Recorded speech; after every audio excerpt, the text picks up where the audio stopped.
സുധി സർക്കാർ ഈ ദുരന്തത്തിനിടയിൽ അച്ഛനും അമ്മയും നഷ്ടപ്പെട്ടു എന്ന് മാത്രമല്ല, ഇവള് ജോലിക്ക് പോയിരുന്നുകൊണ്ട് മാത്രം അന്ന് രക്ഷപ്പെടാതിരുന്നതാണ്. ഒരാളെ നമ്മളെല്ലാം കൂടി ഉറപ്പിച്ചതാണ്.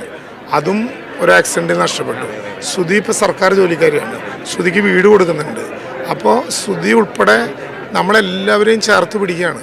ഞാനിപ്പോൾ ഇവരോടൊക്കെ പറഞ്ഞു, സുധിയുടെ രക്ഷകർത്താവ് ആരാണെന്ന് ചോദിച്ച് കോളം വന്നാൽ റവന്യൂ മന്ത്രി എന്ന് എഴുതിയാൽ മതി, അല്ലെങ്കിൽ മുഖ്യമന്ത്രി എന്ന് എഴുതിയാൽ മതി. അത്ര വിശ്വസ്തയോടെ ഇവരുടെ എല്ലാ വികാരങ്ങളെ സർക്കാർ ഏറ്റെടുക്കുകയാണ്. ഇല്ല, ശ്രുതിയോടെന്ന് ചോദിക്കണം. കാരണം ഒരുപക്ഷേ ഈ നാട്ടിലെ ഏറ്റവും വലിയ ഉറപ്പാണ് ശ്രുതിക്ക് കിട്ടിയിരിക്കുന്നത്. രക്ഷകർത്താവിൻ്റെ പേര് ആരാണെന്ന് ചോദിച്ചാൽ ഒന്നെങ്കിൽ റവന്യൂ മന്ത്രിയുടെ പേര് എഴുതാം, അതല്ലെങ്കിൽ മുഖ്യമന്ത്രിയുടെ പേര് പറയാം. ഇതിൽ കൂടുതൽ അഷ്വറൻസ് ഈ നാട്ടിലെ ഒരു പൗരന് കിട്ടാനുണ്ടോ?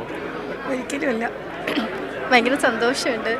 ഇങ്ങനെ ഒരു വാഗ്ദാനം കിട്ടിയതിൽ തന്നെ ഭയങ്കര അത്ഭുതമായിട്ട് തന്നെ, ഒരു പ്രൗഡ് മൊമെൻ്റ് ആയിട്ട് തന്നെ തോന്നുന്നത്. എപ്പോഴും എല്ലാവരും കൂടെ ഉണ്ടായിരുന്നു. എല്ലാവരും കൂടെ ഉണ്ട്. സംസാരിക്കുമ്പോൾ ശ്രുതിയുടെ കണ്ണ് നിറയുന്നുണ്ട്. എനിക്ക് നമ്മൾ അതിൽ കൂടുതൽ